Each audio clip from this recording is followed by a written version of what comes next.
J'ai eu envie de ce retour un peu aux fondamentaux, réutiliser mes mains pour des choses qui me semblaient plus nobles que d'être devant un ordinateur. Cet appel de la Terre, vous aussi, vous l'avez peut-être entendu. Et si vous avez envie d'y répondre, eh bien c'est par ici que ça se passe. Voilà le résultat des courses, on veut une ferme pour tous.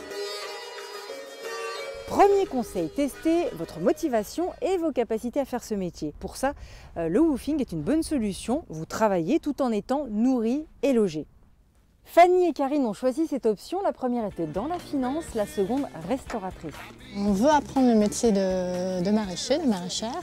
Et on s'est dit que n'ayant aucune expérience, aucun diplôme, on n'est pas du tout dans le monde agricole, que ça serait un bon moyen justement pour nous d'apprendre. Et alors, c'est le cas. Et vous allez voir, certains producteurs jouent vraiment le jeu. Le fait de venir, ça permet à la personne de s'essayer, de voir si c'est vraiment ce qu'elle a envie. Et puis après, où elle s'installe, où elle s'installe pas. On va récolter 10 kilos de framboises, mais en vrac. On y va? Okay. Allez, c'est parti. Deuxième conseil, vérifiez que votre projet est bien faisable grâce aux espaces tests agricoles. Moyennant un forfait mensuel, ces structures mettent à disposition une parcelle test, des outils de travail, une aide administrative, une aubaine pour Muriel, maraîchère débutante. Ça va me permettre de viabiliser mon activité en tant que maraîchère, de pouvoir tester économiquement la vente des paniers ici ou ailleurs sur un point de vente et de viabiliser le projet futur que j'ai de m'installer sur ma terre ailleurs. Pour en savoir plus sur ces espaces tests agricoles, rendez-vous sur le site jem'installepaysan.com. Allez, viens. Les derniers conseils, on va les demander à Dimitri Lefranc.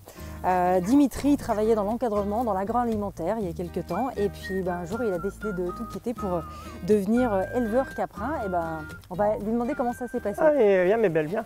Vous avez quand même 2 ans d'expérience et de recul sur votre parcours. Les conseils que vous donneriez vraiment On dit le parcours à l'installation, c'est vraiment un parcours. Oui.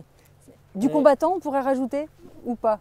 Ça peut des fois le devenir. Moi qui n'aime pas l'administratif, ça a été un parcours du combattant. Et puis rentrer dans le réseau, comme en allant voir les paysans. Et ça, c'est important.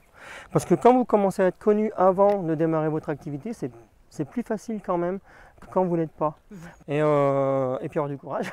Il faut aussi s'assurer qu'au niveau familial, on est suivi. Il ne faut pas l'imposer à sa famille, je pense. Parce que là, vous partez, je pense, dans le mur. Oui. Enfin, je pense que c'est un métier, vous ne pouvez pas faire ça comme un job quelconque. Oui, oui, tout à fait. Il faut vraiment, vous, déjà être passionné parce qu'il y a des moments, moments compliqués. Donc, aucun regret sur l'ancienne vie? Non, pas du tout. Non. Là, je me sens plus dans mon truc que ce que j'étais dans l'industrie. Et aujourd'hui, j'ai aucun regret de ça parce que je me sens mieux et je pense qu'il va se modifier d'année en année. Espérons que ça dure longtemps. Là, j'en ai pas mal. Allez, nickel. Au revoir les chèvres.